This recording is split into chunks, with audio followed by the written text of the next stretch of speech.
השרים, מדבר ברסי האציל. שלום, אני דימה. שלום, אתה מתכוון להזמין? כן, אני רוצה בקשה 2 קילו קבב, 3 קילו אנטריקוט, 6 קילו צלעות ו500 קילו פרה מוכנה לשחיטה. ולא לשכוח שתייה, כי דימה צמא כמו גמל רוסי תקוע באמצע לב אוקיינוס. אדוני, אנחנו לא מוכרים פרות לשחיטה. איך אתה מצפה בדיוק שהשליח יביא לך אותה? שם אותה בכיסא של אופנוע ונוסע לכלא של דימה. לכלא? דימה היה פושע ברוסיה. כלא זה בית. אנחנו לא עושים משלוחים לכלא. מה? אתה אומר את זה כי דימה רוסי? זה שאתה רוסי זו לא הבעיה האחרונה שלי מאידיוט כמותך.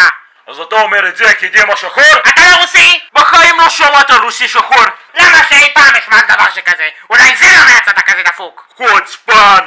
אני רוצה פיצוי. אתה עכשיו מביא לכלא של דימה הזמנה שלו חינם. עם הזמנה כזאת הייתי מביא לך הליכון, שמן. שמן! אתה יודע, דימה אוכל טוב במיונז לארוחת צהריים. זה למה תמיד אמרו דימה שמן כמו דוב, אבל עכשיו אומרים דוב שמן כמו דימה, מבין? לא! למה שתבין? אתה שכל של טיפול לא יודעת כלום. אני חכם יותר מכל איזה שהראשים שלך יחדיו, בן אנוש מטונף.